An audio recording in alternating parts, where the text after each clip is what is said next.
तो नमस्कार दोस्तों, कैसे आप लोग। उम्मीद करते हैं आप लोग अच्छे होंगे। आप सभी का इस चैनल में बहुत बहुत स्वागत है।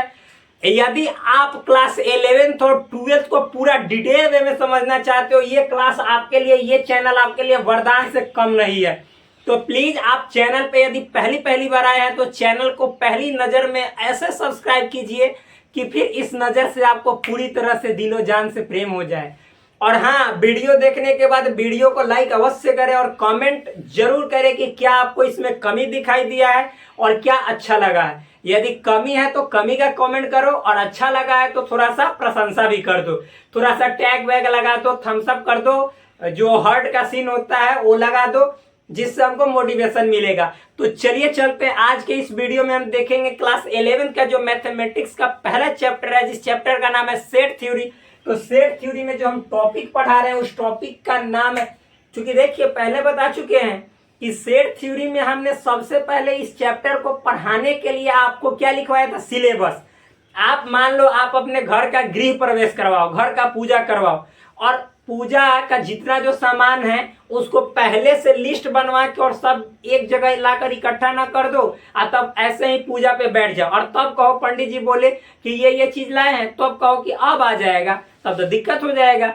तो उसी तरह से हमने ऐसा ही सोचा कि क्यों ना, मतलब कि चैप्टर को पढ़ने से पहले चैप्टर में जितने टॉपिक्स पढ़ने हैं उसको एक जगह इकट्ठा कर दिया जाए, ताकि जिसको पढ़ा रहे हैं वो भी देखे तो कहे कि हाँ ये वाला टॉपिक हो गया, ये वाला टॉपिक हो गया। अब जो जितना टॉपिक बचा हुआ है उसको देख के समझेगा इतना बच गया है, और जब वो रिवीजन करेगा तो एक बार उस टॉपिक को पढ़ लेगा तो पूरा उसके माइंड में एकदम छप जाएगा कि अच्छा हमें इस चैप्टर में टोटल इतने टॉपिक्स पढ़ने हैं। तो भाई सिलेबस बहुत ही इंपॉर्टेंट होता है, इसलिए मैंने सिलेबस को पहले लिखा था। आप जाकर उस वीडियो को देख सकते हैं। तो उसी दरमियान हम सिलेबस में अभी तक लिखवाए हैं, तो जितना टॉपिक पढ़ा दिए हैं उस टॉपिक पे आधारित जितने जो क्वेश्चन है प्रैक्टिस क्वेश्चन करवा दिए। आप एनसीईआरटी के मास्टर न बन गए तब कहना भाई। तो जितने जो प्रैक्टिस क्वेश्चन थे, जितना टॉपिक अभी तक हमने पढ़ाया है उस पे आधारित पूरी तरह से करवा दिया। आप एनसीईआरटी बनाओगे तो ऐसे ही एकदम गर्दा छुड़ा दोगे। तो अब हम जो यहाँ पे टॉपिक पढ़ाने जा रहे हैं वो टॉपिक यहाँ पे लिख रहे हैं, और आप लोग जानते भी होंगे कि हाँ कौन सा टॉपिक पढ़ाने जा रहे हैं। क्यों? क्योंकि आप लोग यदि हमारे वीडियो को निरंतर यानी लगातार कंटिन्यू फॉलो कर रहे होंगे तो आप समझ रहे होंगे कि इसके बाद ये टॉपिक होगा, सिलेबस में लिखवाया गया है, इसी के आधार पर आप लोग कह सकते हैं। तो चलिए देखते हैं। आज जो हम टॉपिक पढ़ाएंगे वो आपको है सबसेट। क्या होता है सबसेट, इसके बारे में जानेंगे। देख लेते हैं कि वीडियो में कवर हो रहा है कि नहीं। अरे भाई दम झकास वहीं से हो रहा है, यानी सबसेट। दूसरा पढ़ेंगे हम इसमें प्रोपर सबसेट। क्या होता है प्रोपर सबसेट, सबको जानेंगे। फिर उसके बाद अगला जो हम पढ़ने वाले हैं वो होता है सुपर सेट। सुपर सेट अगला इसके बाद जो पढ़ेंगे वो होता है प्रॉपर्टीज। क्या? प्रॉपर्टीज ऑफ सबसेट, यानी छोटा सबसेट के कुछ प्रॉपर्टी है, उस प्रॉपर्टी गुण को भी जानना जरूरी है।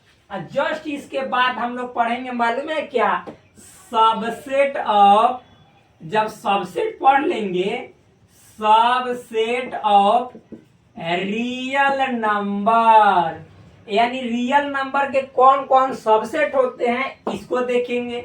और एक और बात याद रखिएगा, एक और चीज यहाँ पे देखना है, मालूम है क्या है, तो देखिए वो है एक सिंबल।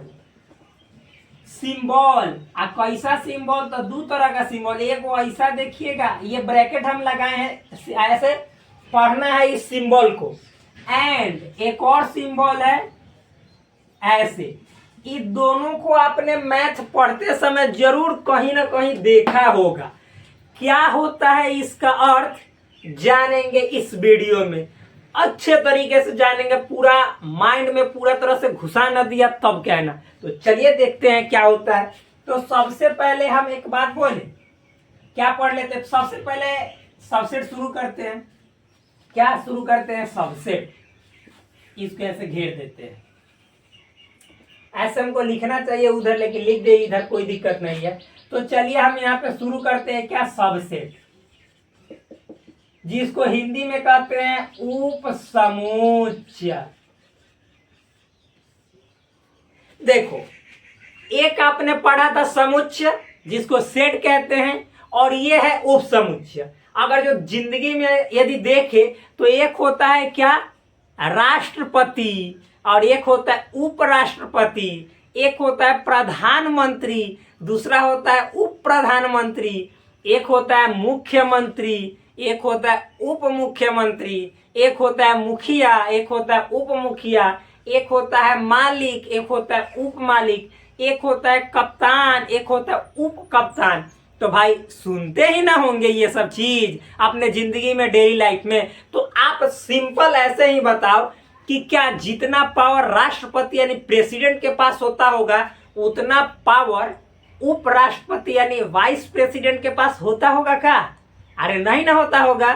तो बस वही बात यहाँ पे भी है। यहाँ पे हम बात करेंगे सेट के एलिमेंट में, यानी जितना एलिमेंट सेट में होगा का उतना ही एलिमेंट उपसमुच्चय यानी सबसेट में होगा, नहीं ना। जैसे जितना पावर राष्ट्रपति का होता है उतना पावर उपराष्ट्रपति का थोड़े होता है, उससे कम में ना होता है। तो उसी तरह से जितना एलिमेंट सेट के अंदर होगा का उतना ही एलिमेंट सबसेटवा में होगा, नहीं होगा, उससे कम में होगा।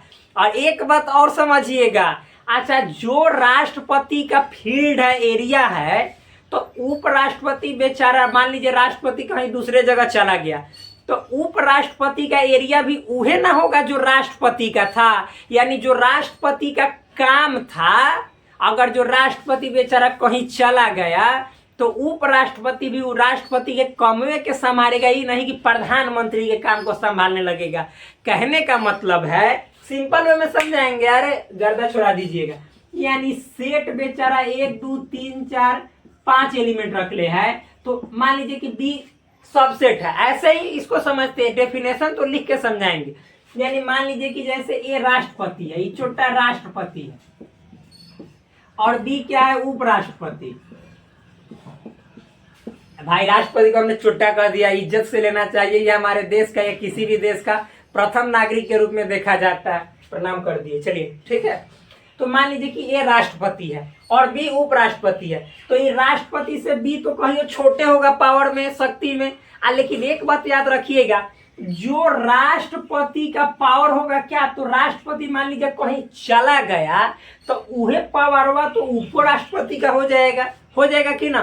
तो उसी तरह से यहाँ पे समझेंगे सेट में, तो जो जो एलिमेंट ए में होगा वही एलिमेंट बी में भी होगा। हो सकता है ना कि ए से एगो कम हो जाए लेकिन सेम होगा। मतलब ये उपराष्ट्रपति अगर जो राष्ट्रपति कहीं चला जाएगा तो ये नहीं कि प्रधानमंत्री के क्षेत्र वाला में जाके कूद जाएगा कि अब प्रधानमंत्री का काम हम करेंगे, ऐसा नहीं ना। तो उसी तरह से बी वाला ए का सबसेट होगा, तो कहने का मतलब है कि बी में ए ही के जैसा एलिमेंट होगा, ए से कम हो सकता है लेकिन ए से अलग नहीं।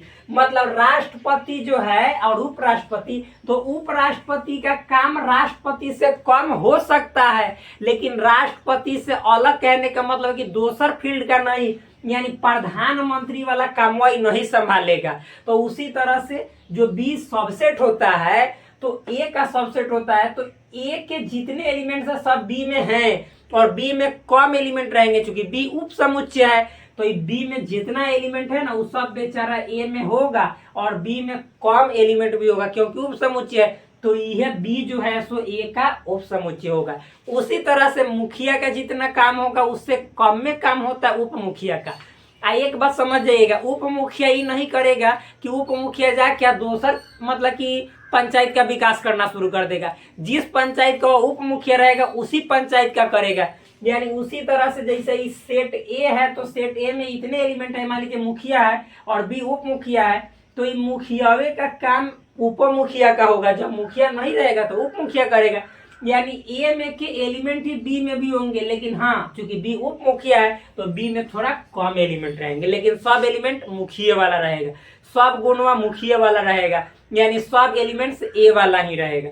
यही होता है सबसेट। लेकिन हाँ, सबसेट को अच्छे तरीके से मैथमेटिकल लैंग्वेज में समझने के लिए आपको जरूरत होगा ये दोनों सिंबल को समझना। ये क्या होता है दोनों सिंबल का अर्थ आज आपको पूरे मैथमेटिक्स के इस चैनल पे, यूट्यूब चैनल पे मैं बतला देता हूं कि इतना डिटेल में कहीं नहीं पढ़े होंगे। और आज इस दोनों सिंबल जो प्रतीक है इसका मतलब आप गदा वे में समझिएगा, पढ़ने का तरीका भी जानिएगा क्या है इसको भी समझिएगा। चलिए जानते हैं, क्योंकि इस सिंबल को समझेंगे ना तभी सेट, सबसेट, जो सबसेट है, प्रॉपर सबसेट है, सुपर सबसेट है, ये सब सुपर सेट है, ये सब समझ में आएगा। वरना फिर आपको जहां जहां ये चीज देखेगा ना वहां वहां मारेगा एकदम इसमें माइंड में, और माइंड आपका हो जाएगा फ्यूज, और फिर आप गिराने लगिएगा आपने मास्टर का ड्यूज, क्योंकि समझ में नहीं आएगा तो नहीं जाइएगा, पैसा नहीं दीजिएगा, यही होता है।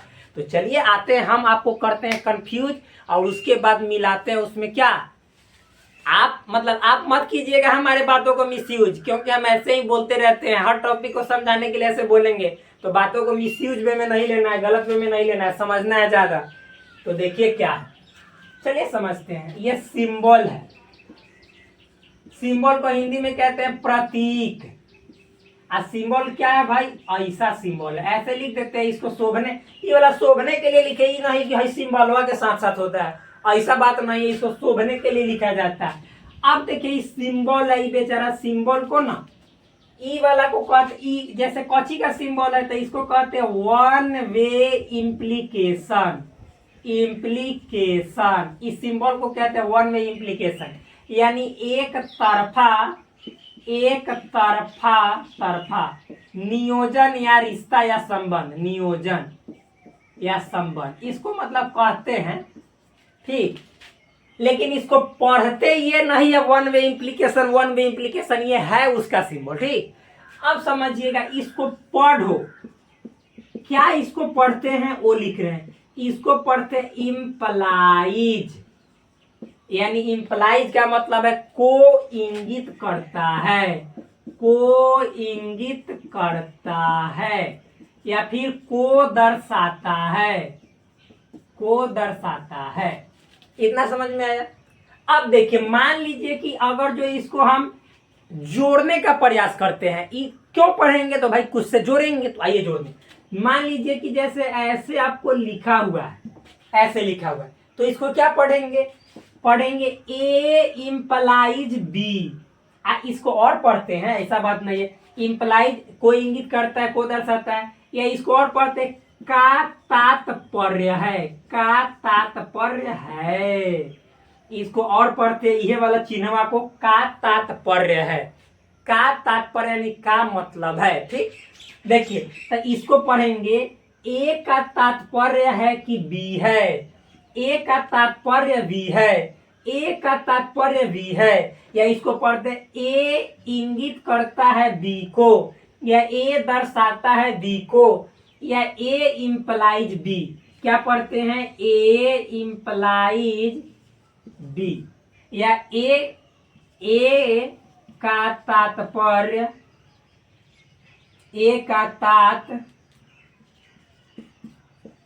है कि बी है, ए का तात्पर्य है कि बी है, या ए का तात्पर्य बी है, ऐसे भी बोल सकते हैं, नो प्रॉब्लम, ठीक। ए का तात्पर्य बी है, ये पढ़ने का तरीका है। तो भाई पढ़ने से और चिन्ह का नाम जानने से थोड़े होता है, इसको गहराई से समझो कि इसका मतलब क्या हुआ। तो अब बहुत सारा एग्जाम्पल रखेंगे आपके पास, तब सभी दुखों का होगा आपके अंदर से नाश। तो चलिए हम शुरू करते हैं अपना बात।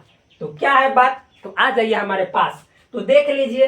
तो इसको पढ़ने का तरीका समझ गए, और एक और बात है, उसको भी पढ़ने का तरीका बता देते हैं, हई वाला चीजों को, क्योंकि साथ साथ पढ़ने का तरीका रहेगा ना तो अच्छा रहेगा। और तब इसके बाद एग्जाम्पल दे दे के इसको समझाएंगे, दिमाग में पूरा समझ जाएगा। देखो देखो, अब ये वाला चिन्ह को मालूम है कि वन वे, यानी एक तरफ से जा रहा है ना, तो वन वे इम्प्लीकेशन। आइए छोटा एनहू से जा रहा है हेनहू से, यानी दोनों तरफ से, ठीक, दोनों तरफ से। तो इसको बोला जाता है, ई वाला चिन्हवा को two way implication, two way implication, यानी इसको हिंदी में बोला जाता है दो तरफा नियोजन या संबंध, नियोजन या संबंध। इसी को मालूम है क्या कहा जाता है, द्विधा, इसी को द्विधा बोला जाता है, द्विधा। द्विधा, टू वे इंप्लीकेशन को द्विधा। अब समझिए इसको पढ़ा कहा जाता है, पढ़ो। क्या पढ़ना है? तो देखो ईथ केवल ये इंप्लाइज करता है, तो ये तो इंप्लाइज है वाला है तिरवा से करिए रहा है, लेकिन हाई तिरवा से खुदो इंप्लाइज हो जा रहा है, यानी इंगित कर दे रहा है, खुदो इंगितो हो जा रहा है।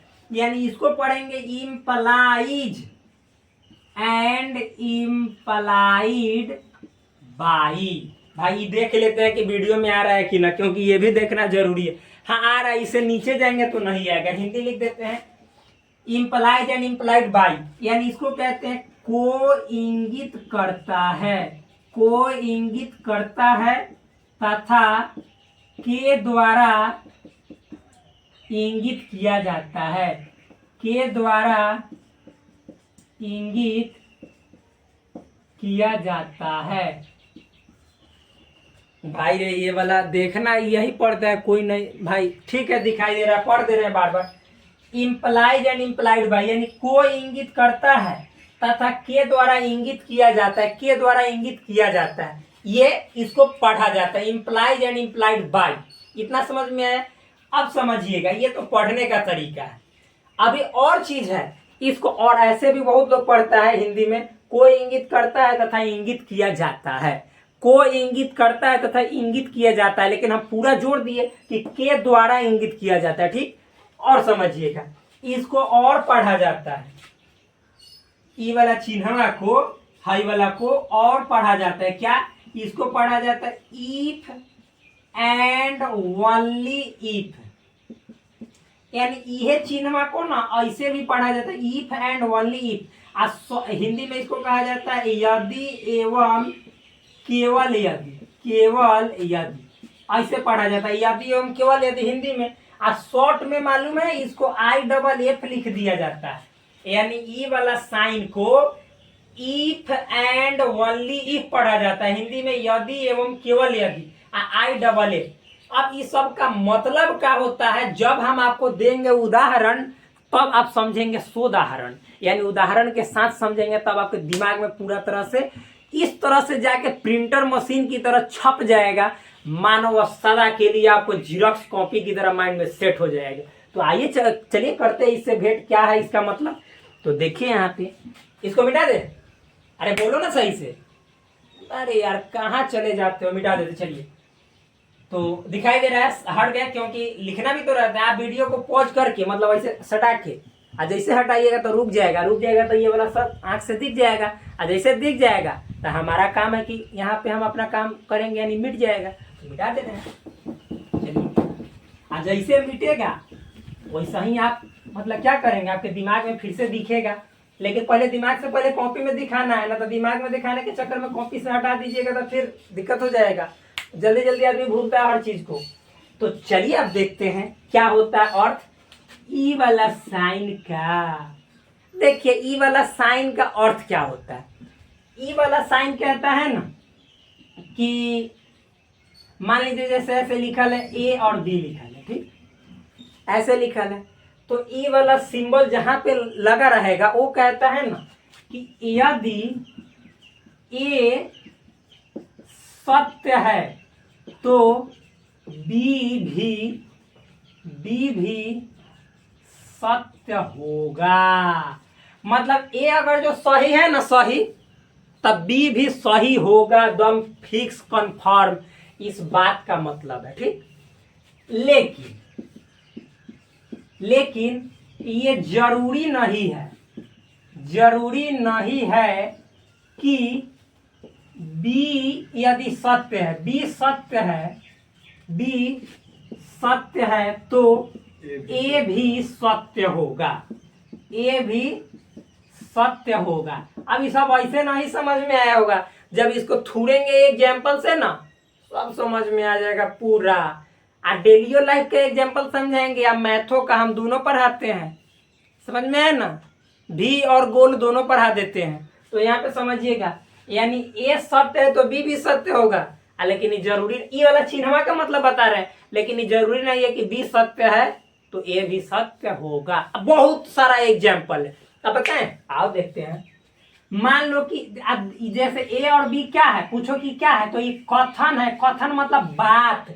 हम कहते हैं ना मैं जाता हूं, तो ये एक कथन हो गया, बात हो गया, कहावत हो गया। ठीक, आप खाते हैं, ये भी एक कथन हो गया। तो इसी तरह से दोनों कथन है। तो मान लीजिए कि कथन ए हम ले रहे हैं, कथन ए कुछ है, क्या है, सपोज कथन ए है आपको यहाँ पे क्या, आज बारिश हुई है, आज बारिश हुई है। ठीक, ये कथन ए है, इतना है ना।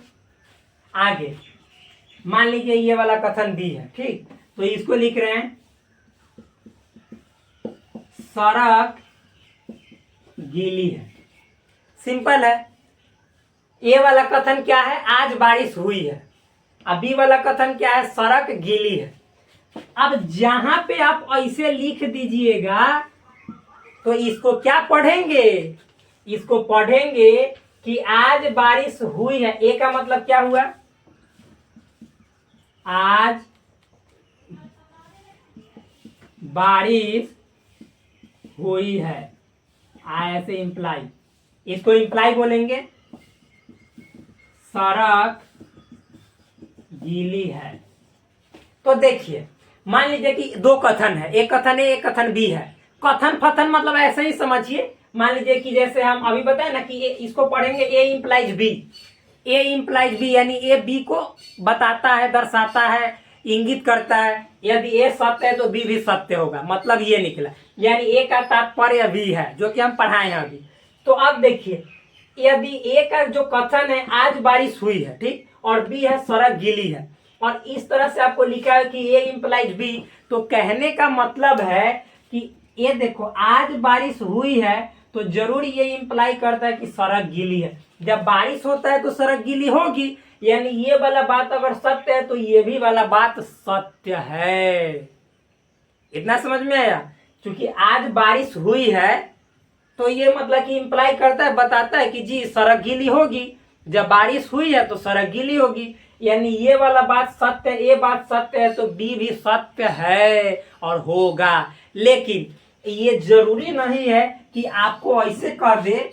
ध्यान समझिएगा, सड़क गीली है, सड़क गीली है और इंप्लाई बारिश हुई होगी, बारिश हुई होगी या हुई है, हुई है। तो देखिएगा मान लीजिए ये बी है, क्या है, बी इंप्लाइज ए, तो ये गलत है। क्यों, क्योंकि आप सोच सकते हैं कि सड़क अगर जो गीली है तो ये इंप्लाई, ये बताता है कि तब बारिश हुई है। गलत, सड़क गीली है तो हो सकता है कोई सड़क पे कोई उटपटांग आदमी आके पानी पटा दिया होगा, तभी भी तो सड़क गीली हो सकती है। बारिश होगा तो ये सड़क गीली होगा नहीं ना। यानी ये कथन मतलब कि जैसे ए इंप्लाइज बी तो होगा, लेकिन बी इंप्लाइज ए, यानी बी जो है सो है सड़क गीली है, ये आपको नहीं दर्शाएगा कि बारिश हुई है। हो सकता है कि कोई मोटर से पानी पटा दिया हो तो सड़क गीली हो गया हो, तो ये बात हमेशा मतलब सत्य नहीं है, ये गलत है। लेकिन ये जो है सो ये जो हम लिखे हैं कि ए आज बारिश हुई है, ए से बी को कह रहे हैं, सत्य दर्शा रहे हैं कि आज बारिश हुई है, तो बी सड़क गीली है, यानी जब बारिश होगी तो सड़क गीली अवश्य होगी। यानी ए सत्य होगा तो बी अपने आप सत्य हो जाएगा, बी भी दम सत्य होगा, गलत नहीं होगा। यानी आज बारिश हुई है तो सड़क गीली अवश्य होगी, यानी कथन ए सत्य तो कथन बी अवश्य सत्य होगा। लेकिन इसी को पलट दो, अगर कथन बी सत्य है, सड़क गीली है, ठीक है, सत्य है, तो ये जरूरी नहीं है कि ये जो है तो बारिश ऐसी जो बारिश हुई है कथन ए है उसको दर्शा रहा है। हो सकता है कि कोई पानी पटा के गीला कर दिया हो, समझ में आया। तो ये वाला कथन सत्य नहीं है, लेकिन ये वाला हमेशा हमेशा ये क्या इंप्लाइज करता है, यानी इंगित करता है कि ए इंप्लाइज बी, यानी ए सत्य तो बी भी सत्य होगा। आइए वाला ऐसा बात नहीं है। आगे देखिए, चलिए अब दूसरा एग्जांपल दिखाते हैं। आप देखिए, मान लीजिए कि यहां पे है, हम लिख रहे हैं ए एक कथन है, फिर ठीक, एक कथन है, क्या है, तो यहां पे दिखा रहे हैं सपोज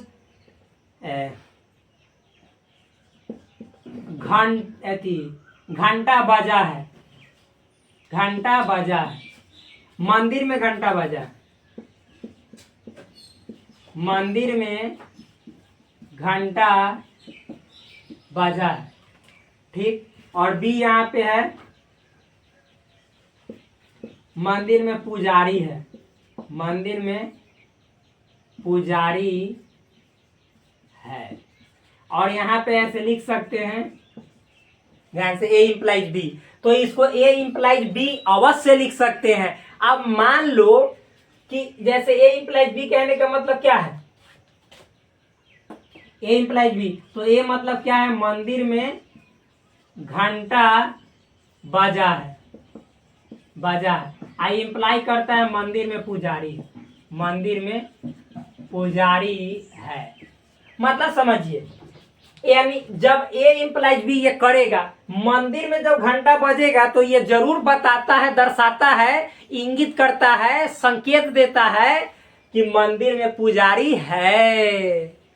जब भी घंटा बजेगा तो इससे क्या जाहिर होता है कि मंदिर में पुजारी है, यानी ए जो है सो बी को इंप्लाई करता है, दर्शाता है। यानी ए यदि सत्य है तो बी भी सत्य होगा, तो इसी को कहते हैं ए इंप्लाइज बी, यानी ए सत्य है तो बी सत्य होगा, ठीक। लेकिन जरूरी नहीं है कि मंदिर में अगर जो पुजारी है तो मतलब कि मंदिर में घंटा बजा, नहीं बजा सकता है।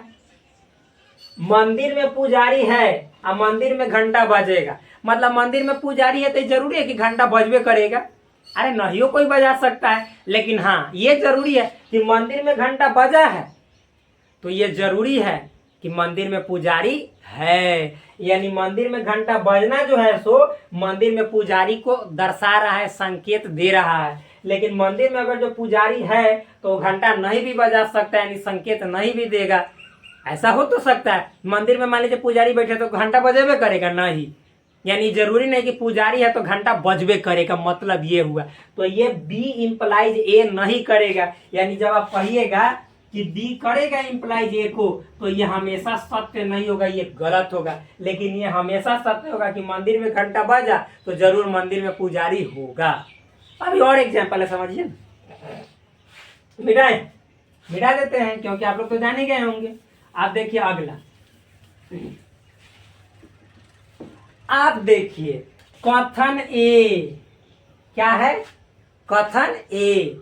मान लीजिए जैसे मांग में सिंदूर भरा है, सिंदूर भरा है, ठीक। और बी है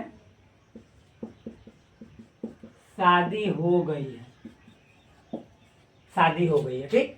और ये देखिए आप कहेंगे यानी यहाँ पे ए इंप्लाइज बी करेगा, आप ही समझो, आप ही समझो। मतलब मान लीजिए जिसके मांग में सिंदूर नहीं है उसको तो कुछ नहीं कह सकते हैं, लेकिन हाँ ए क्या कह रहा है कि मांग में सिंदूर है, इंप्लाइज शादी हो गई।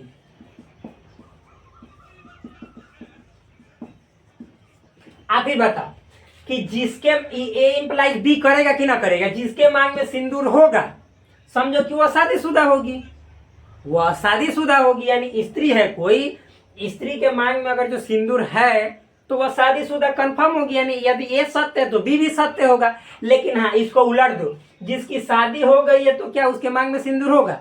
अरे कहाँ, मुस्लिम परंपरा में तो रहबे नहीं करता, बहुत औरतें तो करती ही नहीं है। क्यों? कि वो छिपाती है कि अगर जो सिंदूर कर लेंगे तो सब क्या समझेगा कि ये प्लॉट जो है सो रजिस्ट्री हो गया है, तो इसीलिए छुपा लेती है कि अभी प्लॉट रजिस्ट्री नहीं हुआ है। तो मतलब कि इसको उल्टा करोगे कि जैसे मान लो कि बी इंप्लाइज ए करोगे तो सत्य नहीं होगा। क्यों? क्योंकि जिसकी शादी हो गई मांग में सिंदूर हो भी सकता है, नहीं हो सकता है, नहीं हो सकता है। ये जरूरी थोड़ा ही है कि वो करबे करेगी, नहीं हो कर सकती है, शादीशुदा हो भी जाएगी लेकिन नहीं हो करेगी। लेकिन जिसके मांग में सिंदूर है शादीशुदा हो गई है, ये बात कंफर्म है। तो यही होता है वन वे इम्प्लीकेशन, यानी इम्प्लाइज का मतलब, यानी एक बात जो है सो दूसरे को इम्प्लाई करता है, बताता है, दर्शाता है। समझ में आया कि नहीं आया? तो आगे और देखिए, तो इतना तो समझ में आया, इसमें तो किसी प्रकार का कोई दिक्कत नहीं है। अब मैथ वाला समझते हैं जरा दम खुल के, ठीक। आइए देखते हैं, ये वाला इतना ज्यादा समझ में आएगा मत पूछिए। अब देखिए, मान लो कि एक कथन है ए, यहाँ पे कह रहे हैं चार, कोई संख्या 4 से विभाज्य है। कोई संख्या 4 से विभाज्य है। आगे देखिए, बी में है वह संख्या सम होगी। ठीक, तो आप देखो, अब ए इंप्लाइज बी करेगा। देखो कैसे, यहाँ पे कोई संख्या क्या लिख रहे हैं, कोई संख्या 4 से, क्या है 4 से, आप 4 ऐसे भी लिख सकते हैं, 4 से विभाज्य है, यानी डिविजिबल है। इंप्लाई करता है वह संख्या सम होगी। आप ही बताओ, अगर जो 4 से कोई भी संख्या विभाज्य मतलब कट जाता है, डिविजिबल है, तो वह संख्या सम होगी कि ना होगी? अरे भाई आप देखो, 4 है, 8 है, 12 है, 16 है, 20 है, 24 है, 36 है, 28 है, जो भी संख्या है जो 4 से पूरा कट जाता है, वह सम संख्या होता है कि ना होता है? होता है। लेकिन उल्टो तो जरा, मतलब कि वह संख्या सम है, वह संख्या, यहाँ पे लिख रहे हैं वह संख्या सम है, इसलिए 4 से विभाज्य है, 4 से विभाज्य है। अब बताओ, यानी ये बी इंप्लाई, इसका मतलब क्या हमने किया, ये बी इंप्लाई ए किया और ये था ए इंप्लाई बी। तो कोई भी संख्या 4 से विभाज्य होगा तो वह सम जरूर होगा। जैसे मान लो 4 से कटने वाला 8, 12, 14, 16, 18, तो ये सब बताओ, ये सब जो संख्या है जो 4 से कट जाता है तो वह सम है कि ना है? बिल्कुल है सम। लेकिन जो संख्या सम है वह संख्या सम है 4 से विभाज्य, यानी जो संख्या सम है, यानी लिख दो यहाँ पे, कोई संख्या सम है, कोई भी संख्या जो सम है, यहाँ पे लिख दो, कोई संख्या 4 से विभाज्य है, संख्या सम है। यहाँ पे आप मिटा भी दो, संख्या सम है 4 से विभाज्य है। अभी समझो, देखो, मतलब कोई संख्या सम है, यहाँ पे लिखो संख्या की कोई संख्या 4 से विभाज्य है। अब बी कथन क्या है? संख्या सम होगी। ठीक, तो ए इंप्लाइज बी करेगा, जो कोई संख्या 4 से विभाज्य होगा वह संख्या सम अवश्य होगी, जो 4 से कटेगा वह सम संख्या होगा, इवन नंबर होगा, यानी the number which is divisible by 4 is what? Even number, यानी जो संख्या 4 से कटने वाला होगा वो इवन नंबर होगा। लेकिन इसको पलट दोगे, यानी बी इंप्लाइज ए करोगे तो असत्य हो जाएगा, गलत हो जाएगा। मान लो संख्या सम है, यानी नंबर जो है सो इवन नंबर है, और तब कहा जा रहा है कि 4 से विभाज्य है। तो आप बताओ कि 6 तो इवन नंबर है, सम संख्या है, लेकिन क्या ये 4 से विभाज्य है? नहीं ना। तो ये वाला चोटा ये गलत हो जाएगा। यानी इसीलिए बताए हैं कि ए इंप्लाइज बी, कहने का मतलब ए तो बी को दर्शाएगा, यानी ये यदि ए सत्य है तो बी भी सत्य होगा, लेकिन जरूरी नहीं है कि बी सत्य है तो ए भी सत्य होगा। कहने का मतलब है यहाँ पे कि अगर जो आप बी को सत्य मान लोगे, संख्या सम है, ठीक है, तो जरूरी नहीं है कि वो 4 से विभाज्य होगा। सम है, मान लेते हैं 6 सम है, 8 सम है, 10 सम है, सब सम है, लेकिन ये जरूरी नहीं है कि उस संख्या 4 से कटवे करे। 10 तो सम संख्या है, लेकिन क्या 4 से ये कट रहा है? नहीं ना। तो ये वाला बात जो है सो असत्य हो जाएगा। तो इसी को कहते हैं वन वे इम्प्लीकेशंस, यानी एक तरफा रिश्ता, एक तरफा संयोजन। जहाँ पे एक तरफा रिश्ता होता है वो रिश्ता रियल जिंदगी में ज्यादा दिन तक टिक नहीं पाता। इसीलिए तो आए दिन देख रहे होंगे कि किसी का पति जो है सो मतलब कि पत्नी को छोड़ दे रहा है। क्यों? क्योंकि एक तरफा रिश्ता है, पत्नी पति को छोड़ दे रहा है। आए दिन आप लोग न्यूज में हल्ला सुन रहे होंगे, यहाँ पे ये मतलब अपने पति को छोड़ दी, मार दिया, मरवा भी देती है। आप रिसेंट वाला जो केस अभी सुने होंगे, रिसेंट में कौन वाला केस, वो मध्य प्रदेश का, सुने हैं कि ना सुने हैं? अरे भाई आप कहाँ पे रहते हैं, नहीं सुने हैं? जो पहाड़ से ढकेल के क्या कर दी, जान ले ली। किसका? तो अपने पति का, जिस पति को वो कभी देखना चाहती नहीं थी, उस पति को सच में सब दिन के लिए जुदा कर दी। वही चिरकुट लड़की। इसका किसका परिणाम है? एक तरफा रिलेशन का। तो आप एक तरफा रिलेशन में जी रहे हैं तो प्लीज दूरी बना लीजिए। लेकिन चलिए हम लोग तो मैथ पढ़ रहे हैं तो मैथ में समझते हैं। आइए, तो यही होता है आपको क्या, वन वे इम्प्लीकेशन यानी एक तरफा संयोजन या रिलेशन या रिश्ता का मतलब। इसी को जब मैथ में समझाएंगे हम सेट पढ़ाते समय, आपको पूरा का पूरा समझ में आएगा। ठीक, चलिए अब आते हैं दो तरफा वाला में, उसको समझा देते। दो तरफा का मतलब क्या है देखिए। अब ये होता है, इसको बोलते हैं हम लोग तो जानते हैं, इसको क्या बोलते हैं? अगर जो ऐसे लिखा रहेगा आपको कहीं पे तो इसको बोलेंगे A implies B and implied by ए।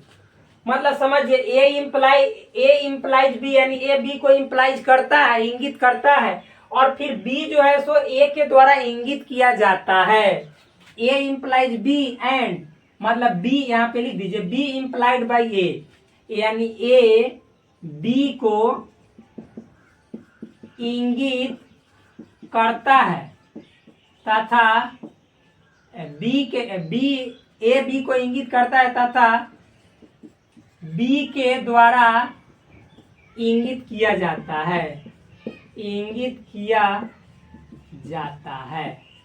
अब देखिए या इसी को पढ़ते हैं if and only if, if and only if मतलब यदि और केवल यदि।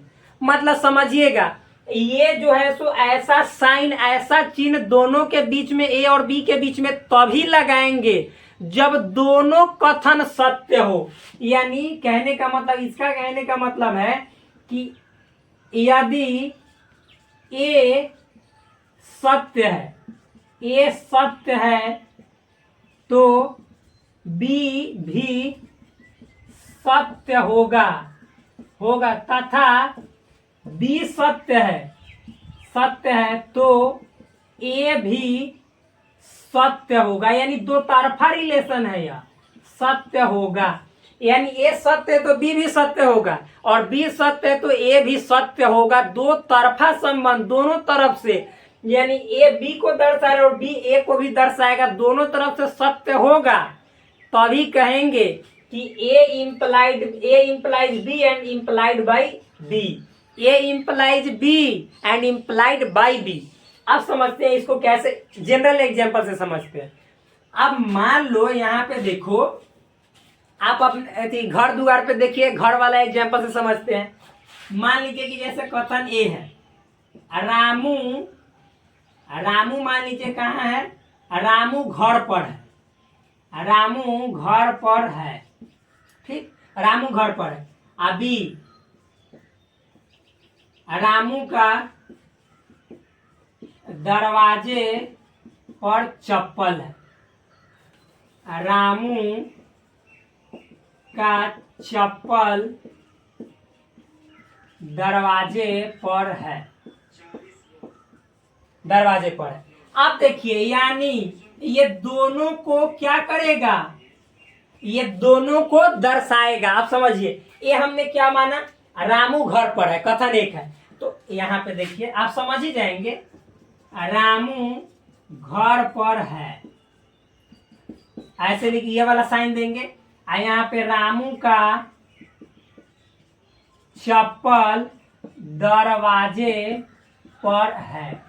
अब समझिए दोनों तरफ से देखिएगा तो सत्य हो जाएगा। देखो रामू घर पर है तो जरूरी है कि रामू का दरवाजा, ऐसी चप्पल दरवाजा पे होगा। अब जब रामू का, ध्यान से, पहले इससे जाते हैं, यानी ए से बी को इंप्लाई करते हैं, यानी ए से बी को साबित करते हैं। यदि ये सत्य है तो बी सत्य होगा। देखिए रामू घर पर है तो रामू का चप्पल दरवाजा पे होगा, बात सही है। अब इससे इसको साबित करते हैं, रामू का चप्पल दरवाजा पे है तो मतलब है कि रामू घर पे ही होगा। यानी दोनों बात एक दूसरे को इंप्लाई कर रहा है, यानी दोनों, ये सत्य तो ये भी सत्य और ये सत्य तो ये भी सत्य। तो इसी को कहते हैं क्या, टू वे इम्प्लीकेशन, यानी द्विधा, यानी इसी को कहते हैं इफ एंड ओनली इफ। यदि राम घर पर है तो जरूर रामू का चप्पल दरवाजे पे है, होगा, जरूर होगा। फेंके, मान लीजिए वो फेंक उक दिया हुआ, वो मतलब नहीं है। सत्य क्या निकलता है कि रामू का चप्पल दरवाजे पे होगा। और रामू का चप्पल दरवाजे पे है तो जरूर रामू घर पे ही होगा। अब घर पे कहने का मतलब पड़ोसी के घर गया होगा तो ये मतलब थोड़े होता है, वो घरे कहलाता है, यानी घर पे ही होगा। यानी दोनों बात क्या है, बिल्कुल सत्य है। सिंपल है। अब इतना समझ गया, अब आगे बढ़ते हैं। देखिए तो ये तो सिंपल वाला था एग्जाम्पल, मैथ वाला भी एग्जाम्पल समझेंगे। तो इसको मिटाएं, जी हाँ मिटाते हैं। यानी कहने का मतलब इसमें ए सत्य है तो बी भी सत्य होगा, तो बी सत्य है तो ए भी सत्य होगा, दोनों कंडीशन होगा। यानी इसको अगर जो तोड़ेंगे, यानी इसको तोड़ेंगे ई वाला को, तो कहने का मतलब है यहाँ पे ए इंप्लाइज करेगा बी को तथा बी इंप्लाइज करेगा ए को, यानी दोनों एक दूसरे को इंप्लाई करेगा। तो अब हो जाएगा A implies B and implied by B, यानी ए बी को इंप्लाइज भी करेगा और बी ए को भी करेगा, तब हो जाएगा A implies B and implied by B. अभी और देखते हैं। मान लो कि ए जैसे कथन है, सपोज जैसे संख्या 25 किसी संख्या का वर्ग है, किसी संख्या का वर्ग है, ठीक, 25 किसी संख्या का वर्ग है। बी वाला ले लेते हैं 5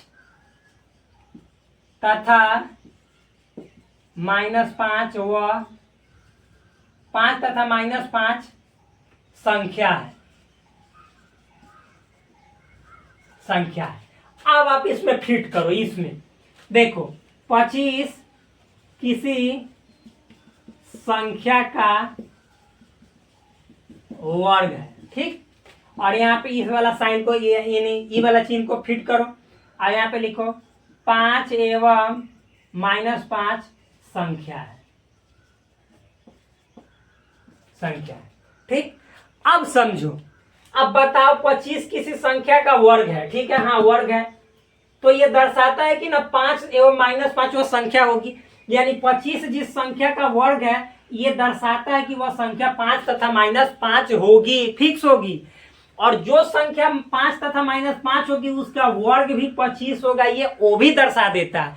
यानी 25 किसी संख्या का वर्ग है, ठीक है, तो वह संख्या 5 -5 होगी, ये सत्य है, ये बात सत्य है। और फिर 5 -5 कोई संख्या है तो उसका वर्ग 25 होगी, ये इसको भी सही कर रहा है। यानी इसी को कहते हैं टू वे इम्प्लीकेशन, यानी दो तरफा सत्य, यानी दोनों तरफ से सत्य होगा। क्या होगा, दोनों तरफ से सत्य होगा। और समझो, मान लो कि ए जैसे लिख रहे हैं, ऐसे लिख रहे हैं, 2 से संख्या 2 से विभाज्य है, संख्या 2 से विभाज्य है, ठीक। और यहाँ पे लिख रहे हैं बी में वह संख्या सम है, संख्या सम होगी, लिखो ना, संख्या सम होगी या है। तो आप ही बताओ, यानी ये दोनों तरफ से सत्य है, यानी यहाँ पे संख्या लिख दो, संख्या 2 से विभाज्य है और ऐसे साइन दो और लिखो संख्या सम है। अब आप ही बताओ कि संख्या यदि 2 से विभाज्य है तो अवश्य सम होगी, यानी जो संख्या 2 से कटेगा वो सम संख्या जरूर होगी, और जो संख्या सम होगी वो 2 से जरूर कटेगा। अरे कटेगा कि ना कटेगा, जो संख्या 2 से विभाज्य है वो तो सम जरूर होगी, 2 4 6 8 10 12 14 16 18 20 अनंत। और जो संख्या छोटा सम है वो जरूर मतलब कि 2 से विभाज्य होगा, 2 से कटेगा। अब ऐसा बताओ कौन संख्या जो सम है और 2 से नहीं कटे, इतिहास में नाम रच देंगे कि यह संख्या ऐसा है जो छोटा सम इवन नंबर है लेकिन 2 से कहीं कटबे नहीं करता है, ऐसा कोई भी नंबर नहीं है। यानी इसी को बोलते हैं टू वे इम्प्लीकेशन। यानी ई छोटा हो गया, ये 2 इंप्लाइड भी कर रहा है, यानी इंप्लाइड भी कर रहा है और इंप्लाइड खुद हुई हो जा रहा है, यानी 2 से कटने वाला सम हो रहा है और जो सम है वो 2 से कटबो करता है, यानी 2 तरफा सत्य है। तो इसी दोनों सिंबल के साथ हम इस वीडियो को करते हैं समाप्त। हमें विश्वास है कि आपको पूरी तरह से ये बात आया होगा आपके माइंड में समझ। तो फिर मिलते हैं आपसे नेक्स्ट वीडियो में हम एक अलग टॉपिक के साथ। जय हिंद दोस्तों, जय साथियों। प्लीज इस चैनल को करो सब्सक्राइब और वीडियो अच्छा लगे तो वीडियो को करो लाइक। जय हिंद दोस्तों, जय हिंद।